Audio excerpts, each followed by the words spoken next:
¿Qué tal? ¿Cómo estáis? Bienvenidos a Oposiciones de Educación. Vamos a centrarnos, lo prometido es deuda y tras todo el apoyo de los últimos vídeos, tanto el del tema como el de la orden ECD derogada, el Real Decreto derogado, todos los vídeos de esta semana pasada que han tenido mucho apoyo, os lo dije, si de verdad dejabais vuestro like, comentario y seguía creciendo esta comunidad, este domingo ibais a tener el vídeo sobre el supuesto práctico. Así que vamos a compartir una serie de claves para mejorar nuestra resolución del caso práctico. Vamos a detenernos y sobre todo empezar a hacer supuestos prácticos con más asiduidad, porque la mayoría de comunidades tiene más peso incluso del tema, y haciendo unos buenos supuestos prácticos te va a dar más poder para tener mejores temas e incluso transfiere en la programación, como vamos a ver a continuación. El tener una estructura clara en el supuesto práctico lo que nos hace es tener mejores propuestas prácticas e incluso memorizar la defensa de nuestra programación. Así que todos son ventajas. Vamos a empezar. Lo primero es comenzar y huye de esa parálisis por análisis. Esto viene dado por un opositor que recientemente me dijo: estoy en la biblioteca leyendo sobre didáctica y leyendo sobre legislación para estar preparado, porque aún no me veo lo suficientemente completo para empezar a hacer supuestos prácticos. Estamos a abril.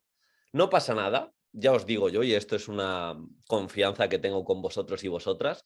Yo empecé a hacer supuestos prácticos tarde, pero no es la manera de realizar.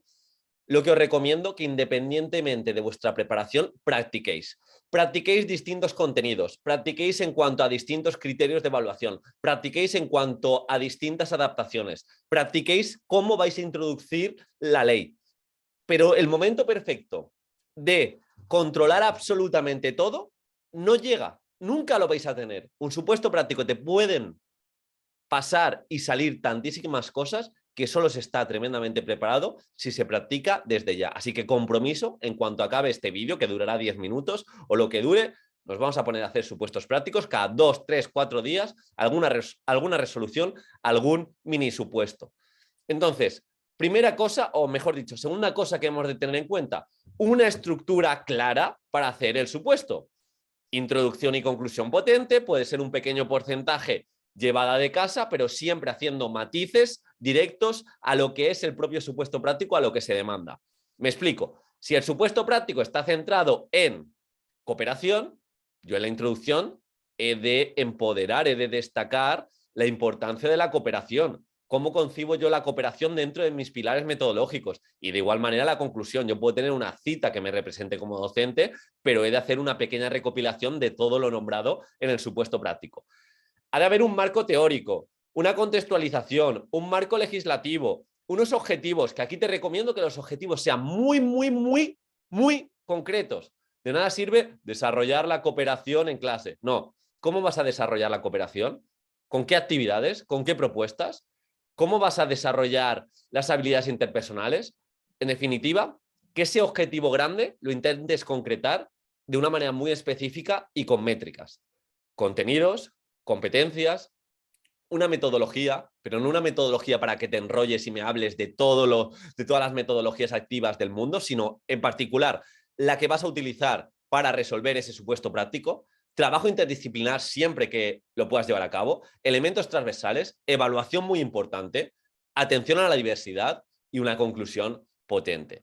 Y dentro de esta estructura que vamos a nombrar siempre, que al final es lo que nos sustenta y lo que nos da soporte para llevar ciertas cosas preparadas desde casa, es muy importante que contestemos sobre todo los puntos que nos demanda el supuesto práctico. Es decir, si el supuesto va muy enfocado hacia evaluación y hacia inclusión, esos puntos van a tener mayor enfoque o mayor contenido que los otros. No voy a poder hacer un supuesto práctico en el que pierda muchísimo tiempo en los elementos curriculares si me está pidiendo en concreto que lleve una evaluación inicial en cierta unidad didáctica. Entonces, sobre todo, yo voy a tener una estructura, pero cuando acabe de hacer el supuesto práctico, he de preguntarme si he contestado de forma concreta lo que se me pide. Y aquí la referencia siempre son los criterios de evaluación que escojamos y en relación a esos criterios de evaluación que vamos a conseguir, que extraigamos los objetivos. Y con esos objetivos vamos a utilizar una serie de contenidos que si el supuesto nos los concreta, pues ya va a ser más sencillo, pero si no nos concreta el supuesto, los contenidos, a través de los criterios yo voy a coger el contenido que yo quiera. Y luego pues se van a trabajar una serie de competencias, metodología y demás. Y ante todos estos cambios, no sé si habéis visto mi último vídeo de la orden ECD 65, que está derogada, y el Real Decreto de Evaluación 984, que también está derogado, pues nos vamos a preparar un pequeño párrafo, un párrafo tipo, en el que vamos a dejar constancia la aplicabilidad de la legislación, LOE, LOMLOE, Real Decreto 126, nuestro decreto autonómico, el Real Decreto de evaluación, la orden ECD, lo que nombremos, pero dejando constancia lo que está derogado. Pero de igual manera, si nos vamos a centrar en las competencias clave, pues vamos a hacer alusión al artículo 2.2 del Real Decreto 126, dejando claro, pues eso mismo, que está derogado. Pero bueno, no es momento de liaros, simplemente que avancemos, que no son cambios radicales, sino que aquello que nombremos a nivel legislativo se lo dejemos muy claro al tribunal. Por otro lado, vamos a utilizar buenos nexos para pasar de apartado en apartado para que parezca que no haya un índice establecido. De esta manera, personalmente, esto es un consejo, creo que vamos a hacer ver al tribunal que tenemos una buena expresión escrita. Y aquí la recomendación es que intentemos destacar la importancia de cada punto. En vez de decir en cuanto a la metodología, puedo partir de una cita potente que represente la importancia de la educación basada en evidencias científicas y ya empezar con neurociencia, la metodología que voy a utilizar, la agrupación, etcétera, etcétera. De igual manera, en evaluación, pues voy a destacar para mí lo que es evaluación o voy a coger una cita sin autoevaluación no hay aprendizaje y desde ese punto de partida voy a destacar cómo evalúo, cómo califico y etcétera, etcétera. ¿Vale? Entonces vamos a tener muy en cuenta, por un lado, a la hora de realizar el supuesto práctico, la estructura, contestar todo aquello que se nos pide, tener riqueza en cuanto a anexos para ir de apartado en apartado sin que parezca que tengamos un índice muy concreto y sobre todo es un supuesto práctico. ¿Práctico qué quiere decir? Practicidad, recursos, actividades, metodologías en acción que respondan sin vacilaciones lo que se nos demanda. No puede ser un supuesto práctico que tenga un 40% de teoría, un 30% de propuesta práctica y el resto es introducción y conclusión. Eso no está bien. Tengo que contestar mediante la metodología, mediante las actividades, mediante incluso concretar la ley, todo aquello que se me pide. Y aquí un tip sencillo. Voy a intentar utilizar frases que contesten el supuesto práctico y así ayude al tribunal a corregirlo. Si me pide algo de inclusión específico, que tengo un trastorno de déficit de atención, tal y como nos demanda el supuesto práctico, toda la heterogeneidad que vamos a tener en clase, incluida la del trastorno de déficit de atención, vamos a incidir en el diseño universal de aprendizaje, en el primer principio en cuanto a modelos de representación voy a llevar a cabo, y entonces lo que hago es con esa frase ya estoy contestando lo que se me pide en el supuesto y no lo contesto a la virulé y de esta forma se lo hago muy sencillo y muy fácil y muy cercano al tribunal de verdad. Pero esto es muy importante, no es un tema teórico, no es una programación, es un caso práctico. A través de la practicidad vamos a contestar todo lo que se nos pide. E importante, no es momento de demostrar, de hacer una aproximación teórica grandísima, de si me pide aprendizaje cooperativo, de repente también hacerle ver que voy a gamificar, a no ser que llevéis una gamificación cooperativa, pero que voy a gamificar, hacer clase invertida, que voy a llevar un aprendizaje de servicio también, porque en vez de ayudar al tribunal y decirle que estáis muy preparados, lo que estáis es haciéndolo muy denso y estáis dificultando la evaluación de este supuesto práctico.